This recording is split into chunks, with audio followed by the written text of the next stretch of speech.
CGPSC mains 2026 का ये paper 7 है। पेपर 7 का पार्ट 1 है।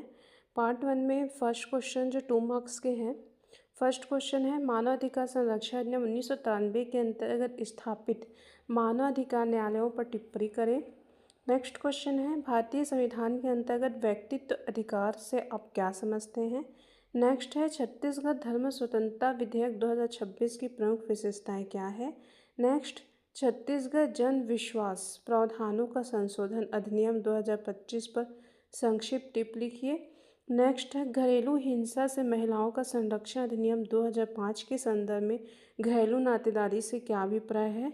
नेक्स्ट अनुसूचित जाति अनुसूचित जनजाति अत्याचार निवारण अधिनियम 1989 के अंतर्गत किन परिस्थितियों में विशेष न्यायालय संपत्ति की जब्ती का आदेश दे सकता है। नेक्स्ट में है संक्षिप्त टिप्पणी लिखिए।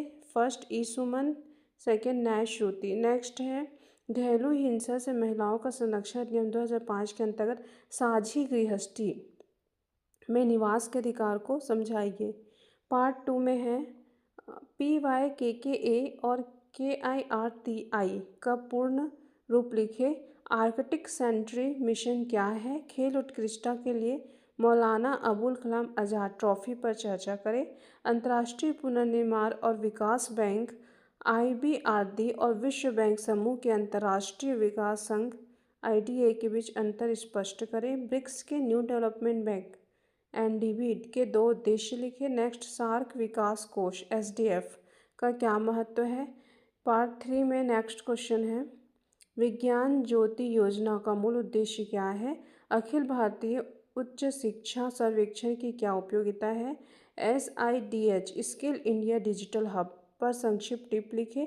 अटल इनोवेशन मिशन 2.0 क्या है।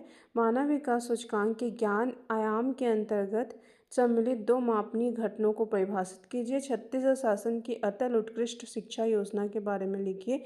PM ऊषा योजना रूषा से कैसे संबंधित है, इसका प्रमुख उद्देश्य क्या है। नेक्स्ट क्वेश्चन भारतीय कौशल संस्थान के बारे में संक्षिप्त टिप्पणी लिखिए। अब 4 नंबर के क्वेश्चन है 4 मार्क्स के। सेक्शन 2 है।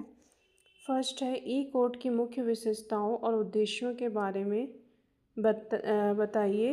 ई कॉमर्स को उपभोक्ता संरक्षण अधिनियम के अंतर्गत शामिल करने का कारण समझाइए। पर्यावरण संरक्षण अधिनियम के अंतर्गत प्रदूषक भुगतान करे सिद्धांत के महत्व की व्याख्या करें। सूचना प्रौद्योगिकी अधिनियम 2000 के अंतर्गत सेफ हार्बर सुरक्षित रास्ता सिद्धांत की प्रासंगिकता और प्रभाव को स्पष्ट कीजिए।